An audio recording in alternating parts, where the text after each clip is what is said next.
8월 18일 수요일 아침에 인사드립니다. 안녕하십니까? 상쾌한 아침 원주에서 출발합니다. 김혜정입니다. 아침에 비가 많이 내렸습니다. 강원 지역에 구름이 많고 낮 동안 또 곳에 따라 소나기가 내리겠고 내일까지 가끔 비가 이어지겠습니다. 예상 강우량은 강원 영서 지역에 10에서 60mm입니다. 강원 지역 오늘 오전 최저 기온은 15도에서 21도, 오후 예상 최고 기온은 21도에서 30도 예상됩니다. 현재 기온은 21도로 선선한 날씨입니다. 오늘 준비한 소식입니다. 국토교통부는 제4차 국가철도망 계획의 용문, 홍천 노선 등 전국 5개 철도 노선을 비수도권 광역철도 선도사업으로 선정했다고 하는데요. 용문, 홍천 광역철도의 국토부 선도사업 선정 소식 먼저 전해보겠습니다. 또 원주 의료기기 산업이 한층 더 발전할 토대가 마련됐습니다. 원주 의료기기 테크노밸리가 서울대 치의학대학원과 업무 협약을 맺었다고 하는데 업무 협약 소식도 전해보고요. 또 강원도가 개발한 자색 옥수수를 활용한 콜라겐 음료가 나왔습니다. 강원도 자색 옥수수를 활용한 마시는 콜라겐 출시 소식도 들어보겠습니다. 8월 18일 수요일 상쾌한 아침 원주에서 출발합니다.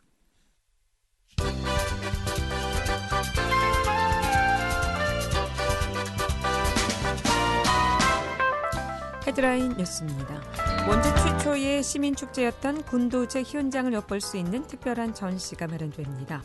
원주시 역사박물관은 어제부터 10월 3일까지 군도제 고대 예매기 부활 기획 사진전을 선보이고 있습니다. 전시는 1971년 4월 9일부터 11일까지 3일간 원주 일대에서 펼쳐진 행사의 사진자료 70여 점과 신문기사 등을 통해 제1회 군대제를 재조명하고 있습니다. 흥성에서 생산되는 초소형 전기차 포트로가 농협 개통 공급 품목에 선정돼 전국 판촉에 청신호가 켜졌습니다. 농협중앙회는 지난 13일자로 지역농협에 업무용 전기자동차 신규 개통 공급 알림 공문을 보냈습니다. 이에 따라 농가 화물 수송은 물론 농협 하나로마트 배달 작업에 포트로가 투입될 수 있는 기회가 열렸습니다. 우천 일반산업단지에서 포트로를 생산하는 주식회사 디피코는 전국 첫 중소기업 상생 모델이자 정부의 두 번째 지역 상생형 일자리 사업에 선정되기도 했습니다.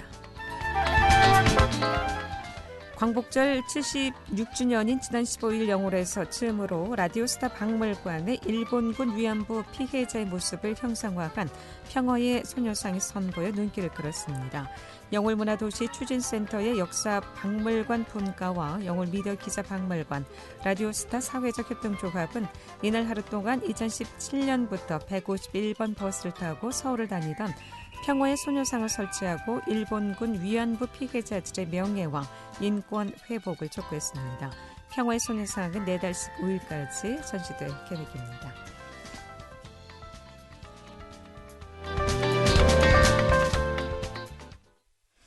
네, 어제였죠. 국토교통부는 제4차 국가철도망 계획의 용문, 홍천 노선 등 전국 5개 철도 사업을 비수도권 광역철도 선도사업으로 선정했습니다. 비수도권 광역철도 핵심 선도사업으로 선정되면 제4차 국가철도망 계획에 포함된 11개 신규 노선 중에서 가장 먼저 착공할 수 있다는 이점이 있다고 하는데 오늘 이 소식 먼저 전해보겠습니다. 강원연구원의 김재진 박사 연결하겠습니다. 김재진 박사님, 안녕하십니까? 네, 안녕하세요. 네. 자, 어제 반가운 소식이 전해졌습니다. 비수도권 광역철도 핵심 선도 사업으로 이제 선정이 됐는데요. 먼저 제4차 국가철도망 구축 사업과 계획에 반영된 주요 철도 사업, 이 어떤 사업인지 먼저 말씀을 좀 해주실까요?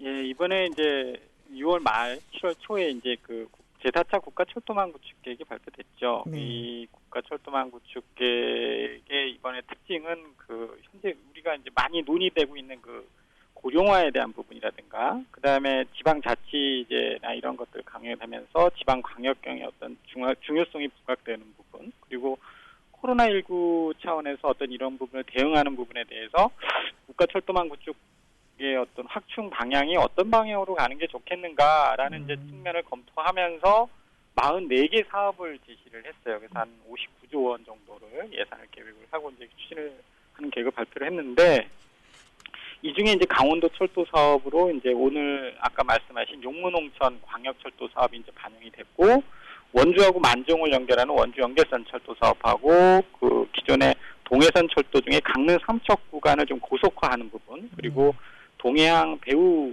있는 이제 철도망, 이 동해 신항선 철도 사업이라고 해서 인입선이라고 저희들 얘기를 하는데, 이 4개 사업이 이제 반영이 됐어요. 네.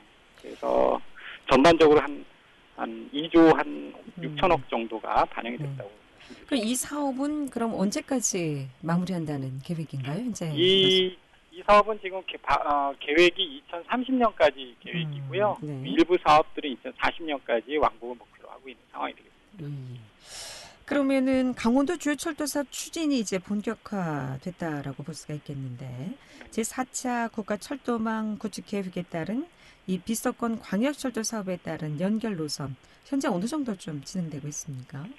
네, 이번 계획의 그 특징이 네. 그 비수도권 그 광역철도 사업이 이제 반영이 된 건데, 지난번 3차 때는 한 건만 반영이 됐었거든요. 근데 이번에 11개 사업이 이제 반영이 되면서 약 한 12조 1천억 정도 사업이 지금 반영이 됐습니다. 근데 이제 이 중에 보면 충청권이 한 3개 사업, 그리고 대구 경북이 한 4건 정도가 반영이 돼 있고, 강원권이 이제 하나 정도가 반영이 돼 있는데, 어제 이제 5개 사업이 권역별로 한 개씩 이제 선정이 됐죠. 그러면서 이 사업비 규모가 한 7.6조 원 정도 되고, 연장도 한 222km 정도 됩니다. 그런데 이번에 좀 논란이 됐던 건 사실 이 광역철도 사업에 대한 이제 선정에 대한 얘기가 좀 나왔던 것 중에 하나가 뭐냐면, 충청권하고 대구 경북권 사업들은 좀 이번에 건수가 좀 많았었어요. 3건, 4건 앞서 말씀드린 대로. 그러다 보니까 지역 내에서 이 사업들 중에 어떤 게 반영됐으면 좋겠는가 했던 얘기들이 이제 좀 흘러나오면서, 사실은 8월 6일 날 기재부 차관께서 그 부산에 가서 예산 협의하는 상황에서 이 얘기들이 튀어나왔던 걸로 알고 있습니다. 그러는 상황에서 어쨌든 강원권은 용문홍천 철도 사업이 유일하게 들어가 있었기 때문에 이게 당연히 반영될 걸 저희들 예상을 좀 하고 있었었고요. 일단 이제 이 부분이 반영이 됐기 때문에 그 앞으로 이제 이런 어떤 절차나 이런 것들이 이제 굉장히 빠르게 진행될 걸로 예상을 하고 있습니다. 네, 일단 용문 홍천 노선만 시작이 되면 다른 노선도 이제 탄력을 받겠죠. 예, 네. 예. 일단 선도 사업으로 선정이 됐다는 건 어떤 의미입니까? 좀 빨리 공사를 시작할 수 있다는 장점이 있다고요? 예, 일단 선정 사업이 됐다는 얘기는, 원래는 이제 내년쯤에 저희들이 이제 국토부의 사전 타당성 조사, 그러니까 예비 타당성 조사를 받기 전에 이제 사전 타당성 조사라는 걸 받습니다. 이제 그거를 받고 거기서 이제 결과가 괜찮게 되면 예비 타당성 조사 대상 사업으로 이제 선정이 또 돼요. 근데 이제 원래는 내년부터 이제 그 절차를 이제 밟아가야 되는 상황이었는데, 이번에 정부가 이제 좀 선도 사업으로 선정을 빨리 했기 때문에 지금 이제 바로 착수를 이제 들어가겠다는 얘기예요. 올해 이제 착수하겠다. 예, 올해 이제 시작한다는 얘기가 되겠습니다. 그러면 내년 상반기쯤에는 이제 예타를 이제 할 거냐 말 거냐 하는 어떤 그런 거를 이제 절차를 좀 앞당길 수 있는, 한 1년 정도 앞당긴다고 보면 되겠습니다. 네. 뭐 선도 사업으로 선정이 됐어도 여러 가지 절차는 또 다 거쳐야 되는 거군요. 예, 예. 그럼 용문 홍천철도 건설 사업 선정까지의 과정은 그럼 어떤 과정이 좀 남아 있다고 볼 수 있을까요? 그동안 선정 과정까지 어떤 히스토리를 좀 말씀을 드리면, 그 용문 홍천철도 사업이 2006년 정도부터 아마 제가 알고 있기로 이제 좀 사회적으로 좀 많이 이슈가 됐던 걸로 저희들이 기억을 하고 있는데, 이 사업이 2006년에 한번 그 예타 대상 사업으로 이미 한번 선정된 적이 있어요. 그러니까 과거에 전혀 이 사업이 뭐 예타 대상에 전혀 선정이 안 되고 이랬던 게 아니고 한 번 경험이 있는 사업이고, 그리고 2007년에 예타를 한번 받았어요. 예비 타당성 조사를. 그런데 당시에 BC가 0.4 수준으로 나오는 바람에 탈락을 한번 했었습니다. 그랬다가 2차 국가철도망 구축기에는 또 반영이 됐고, 또 제3차 국가철도망에서 이게 또 미반영이 됐었어요. 그러다가 다시 4차 국가철도망 구축 계획이 지금 다시 반영이 또 되면서, 사실은 우여곡절을 굉장히 많이 겪은 그런 사업 중에 하나가 되겠습니다. 그럼 이번에 4번째 이제 통과. 4번째죠. 4번째. 네. 그렇다면 이제 예비 타당성 조사 통과를 해야 된다는 얘기인데, 네. 예비 타당성 조사 통과는 가능할까요? 어떻게 보십니까?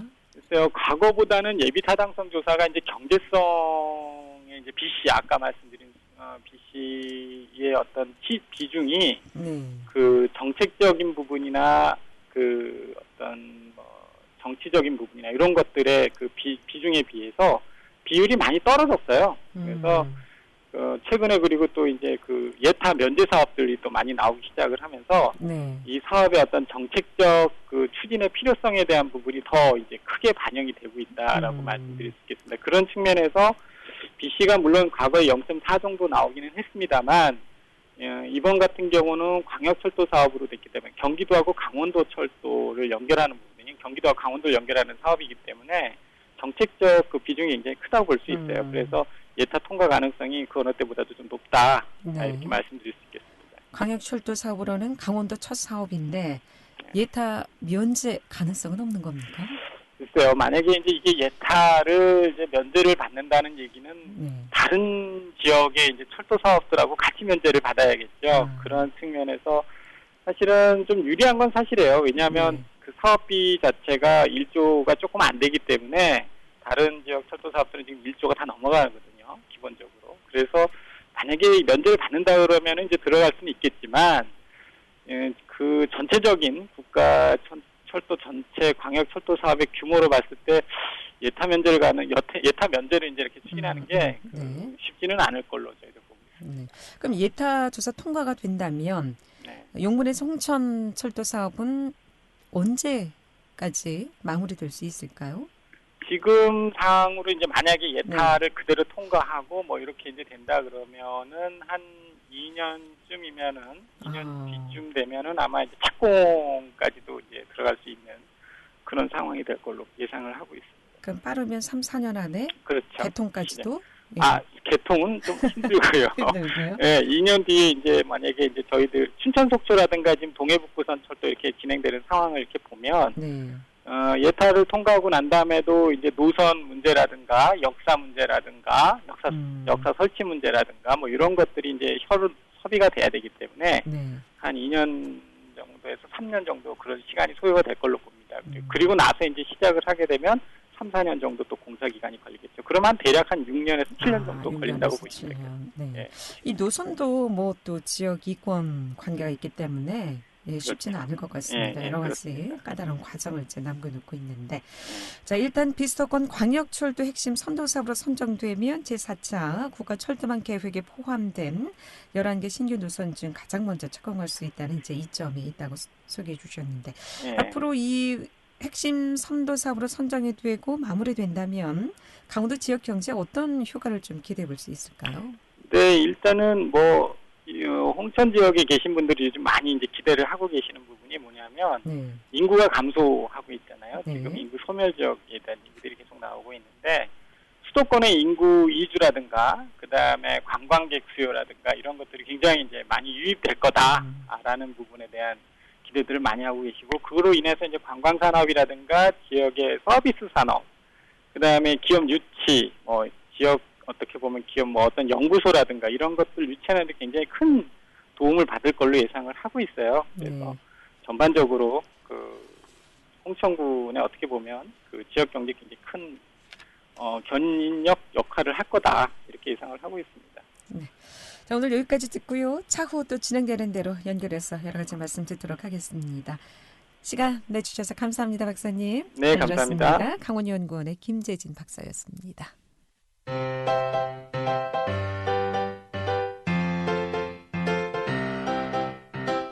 KBS 원주방송국이 유튜브 다시 듣기 서비스를 실시합니다. 매일 아침 강원 영서남부권의 뉴스와 정보를 전해드리는 상쾌한 아침 원주에서 출발합니다는 KBS 원주라디오 유튜브 채널을 통해 다시 들을 수 있습니다.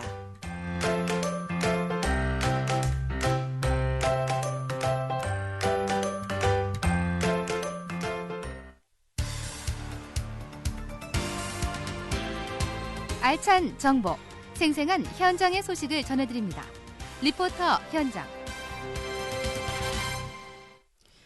네, 원주 의료기기 산업이 한층 더 발전할 토대가 마련됐습니다. 원주 의료기기 테크노밸리가 서울대 치의학대학원과 업무 협약을 체결했다고 하는데 이 소식 주인혜 리포터와 함께합니다. 어서 오세요. 네, 안녕하세요. 네. 자, 원주 의료기기 테크노밸리와 서울대가 연구 협약을 맺었다고 하는데 원주 의료기기 테크노밸리 하면 뭐 의료기기 종합지원기관으로 참 많은 역할을 하고 있는 기관이죠. 네, 원주 의료기기 테크노밸리는요, 원주 의료기기 산업을 체계적으로 지원하고 이를 미래의 전략산업으로 성장시키기 위해 설립됐습니다. 1998년부터 의료기기 산업이 강원도와 원주시의 전략산업으로 지정됐는데요. 원주 의료기기 테크노밸리가 의료기기 산업을 미래 전략산업으로 육성해 지역 발전에 기여하도록 하는 게 기업의 목표입니다. 올해로 23년째를 맞은 원주 의료기기 테크노밸리는 이와 관련한 다양한 지원 사업을 진행하고 있습니다. 네, 참 그동안 많은 일을 하시면서 그 공로를 인정받기도 했죠. 네, 원주 의료기기 테크노밸리는 2020년에 지역산업진흥유공포상에서 대통령상을 수상했는데요. 앞으로도 원주 의료산업 발전을 위해 힘쓰겠다고 했습니다. 최근에는 지원 대상을 더 넓혀서 원주뿐만 아니라 190여 개의 강원권 의료기기 기업의 발전을 위한 여러 사업을 추진하고 있는데요. 또한 얼마 전에는 의료기기 산업 발전을 위한 간담회를 개최했습니다. 의료기기 업체의 건의사항을 청취하는 자리였는데요. 기업 대표들의 건의를 듣고 해결책을 모색하는 시간이었습니다. 지난 9일에는 원주 의료기기 테크노밸리가 서울대학교 대학원에서 서울대 치의학대학원과 공동 연구협약을 체결했는데요. 자세한 이야기 원주 의료기기 테크노밸리 전략기획실 정현철 전임연구원 이야기 들어보겠습니다. 원주 의료 테크노밸리는 원주시 출자 출연 기관으로 2003년에 설립됐지만 1998년부터 의료기기 산업 육성을 강원도와 원주시 전략산업으로 지정해서 올해로 23년을 맞이했습니다. 8월 9일에 체결된 본 협약은 국내 의료기기 산업 발전을 위한 공동연구 개발과 기술 교류 등 향후 관련 산업 육성을 위해 체결되었습니다. 현재 서울대학교 치의학대학원과는 의료기기 사업화 촉진 사업이라는 정부 지원 과제를 통해 국내 의료기기 점유율 확대 및 글로벌 시장 진출을 위한 사업화 지원을 공동으로 진행하고 있습니다. 이와 관련하여 치과용 의료기기 국산화 확대를 위해 병원 기업 간 협업을 위한 지원을 이어나갈 예정에 있습니다. 네, 앞으로 공동 연구를 통해서 국내 의료기기 산업의 발전 좀 기대해 볼 수 있겠는데 협약 내용에 대해서도 좀 소개해 주실까요? 네, 한마디로 이 협약은 의료기기 산업 발전을 위한 공동 연구 개발과 기술 교류, 관련 산업 부문 임상실험 공동사업 추진을 위해 체결된 건데요. 주요 협력 분야로는요, 국산 의료기기의 보급 확대를 위한 병원, 기업 간의 협업 지원, 역량 강화를 위한 상호 교육 프로그램 개설, 의료기기 산업 발전을 위한 공동 연구 개발과 기술 교류가 있습니다. 좀 더 자세한 내용 의료기기 테크노밸리 전략기획실 정현철 연구원 목소리 이어 듣겠습니다. 네, 의료기기 산업의 치과 관련 산업이 굉장히 큰 비중을 차지하고 있습니다. 원주에도 규모가 큰 치과용 의료기기 제조업체가 이제 이전을 해서 원주 지역의 고용 창출 한 300여 명도 기대하고 있습니다. 또한 같은 날 서울대학교 치의학 연구소와도 업무 협약을 맺어 협력 관계를 견고히 갖출 계획에 있는데요. 앞으로 이런 네트워크가 활성화된다면 타 지역 치과 관련 업체의 유입 효과도 기대할 수 있을 것 같습니다. 네, 원주시와 서울대 연구소 양측 모두에게 좋은 발전의 또 계기가 될 것 같나요? 네, 이번 협약을 통해 양 기관의 협력과 정기적인 교류가 활성화될 텐데요. 교류 환경의 토대가 마련돼 앞으로 인프라 자원을 적극 활용할 수 있을 것으로 보입니다. 원주 의료기기 테크노밸리 측은 의료기기 기업에 유용한 정보를 많이 드리고 소통하기 위해 공공기관과의 협력 관계를 위해 노력하고 있다고 했는데요. 또 이번 협약이 그 시작점이 되길 바란다고 말했습니다. 서울대학교 치의학대학원은 이번 업무 협약으로 다양한 의료기기 기술개발 협력이 사회에 환원하는 기회가 될 것이고 협약이 좋은 결과를 내는 약속이 되길 기대한다는 입장을 전했습니다. 다양한 방면에서 지역산업 발전에 힘쓰고 있는 만큼 원주의 의료산업이 꾸준히 성장하는 모습 기대해봐도 좋을 것 같습니다. 네, 이번 두 기관의 활발한 협력으로 기업 유치 또 지역경제 활성화까지 기대해 볼 수 있을 것 같습니다. 추인의 리포터 잘 들었습니다. 감사합니다.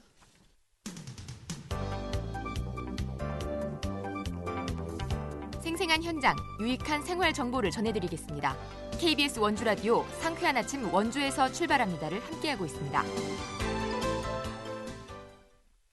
네, 강원도 고유개발 품종인 자색 옥수수 추출물을 활용해 퍼플 엘라스틴, 마시는 콜라겐, 클레오가 출시됐습니다. 이 자색 옥수수 추출물뿐만이 아니라 콜라겐과 엘라스탄이 함유된 이너뷰티 제품이라고 하는데 강원도 자색 옥수수를 활용한 마시는 콜라겐 출시 소식 들어봅니다. 강원도 농업기술원 농식품연구소의 이기연 농업연구사 나와 계십니다. 안녕하세요. 네, 안녕하세요. 강원도 농업기술원 농식품연구소 농업연구사 이기현이라고 합니다. 네, 반갑습니다. 이번에 아주 큰일 반갑습니다. 하셨네요. 네. 강원도 이 자색 옥수수 추출물을 활용해서 공동 개발한 마시는 콜라겐 클레오 출시하셨다고 하셨는데 이번에 참 이름도 길고요. 우선 그 음료 개발 취지에 대해서 먼저 좀 들어보도록 하겠습니다. 네. 저희가 이제 공동 연구를 통해서 이제 개발을 한 음료고요.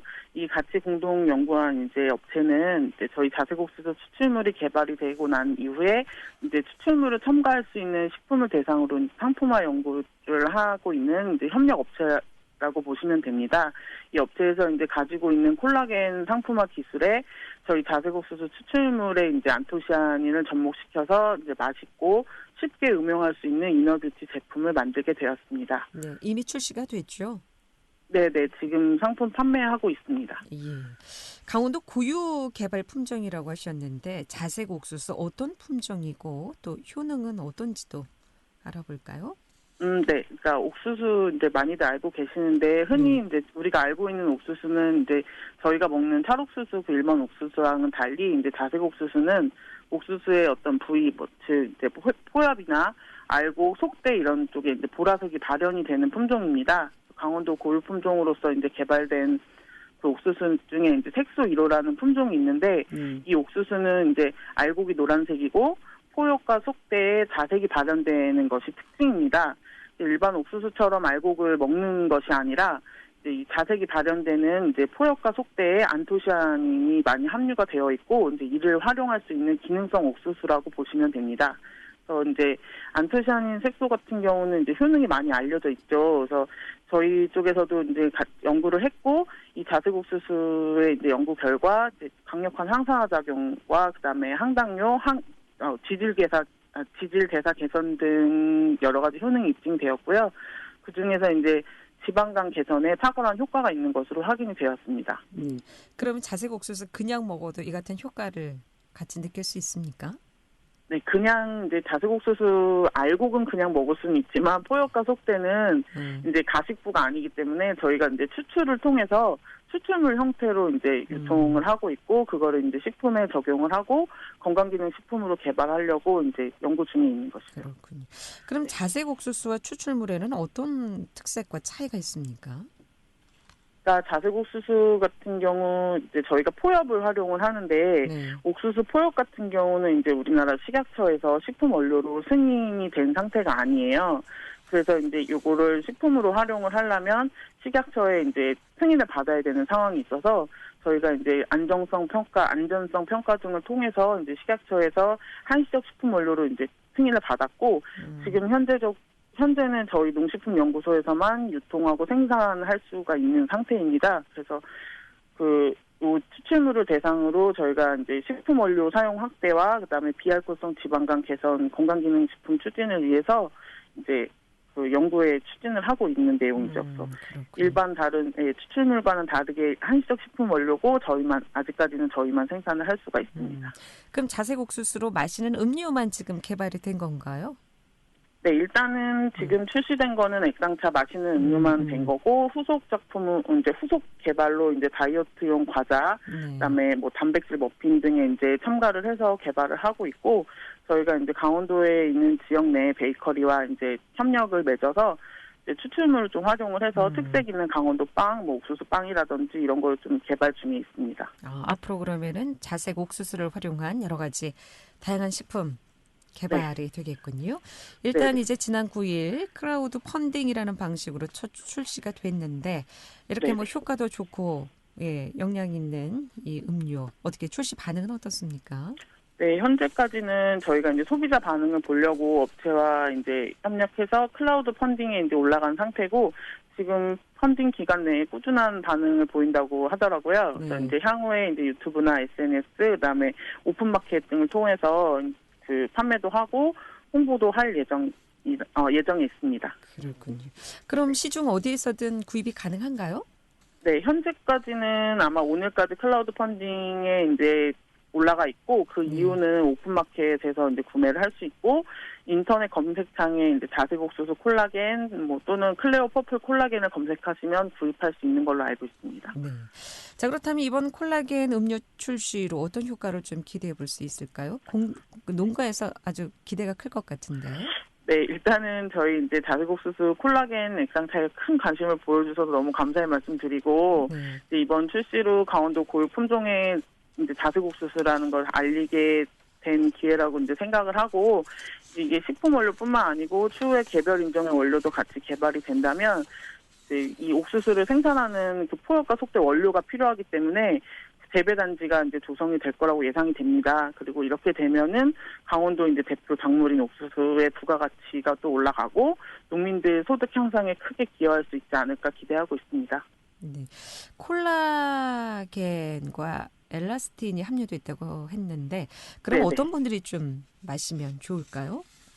일단은 좀 타겟은 여성분들이 아닐까 싶고요. 제 생각에는. 근데 이제 저희 그 직원 내부에서도 뭐 소장님도 그렇고 남자 직원분들도 마셨을 때 되게 좀 건강해지는 느낌, 그리고 뭐 이렇게 기호도도 굉장히 좋았고 쉽게 마실 수 있다고 얘기하시더라고요. 그래서 젊은 층서부터 그냥 약간 중장년층까지 호불호 없이 마실 수 있는 음료라고 생각합니다. 요즘 뭐 콜라겐 식품들 많이들 드시는데, 우리 강원도 자색 옥수수 추출물 콜라겐 엘라스탄이 함유된 이너뷰티 제품 많이 좀 사랑해 주셨으면 좋겠습니다. 고맙습니다. 네, 감사합니다. 잘 들었습니다. 네, 고맙습니다. 네.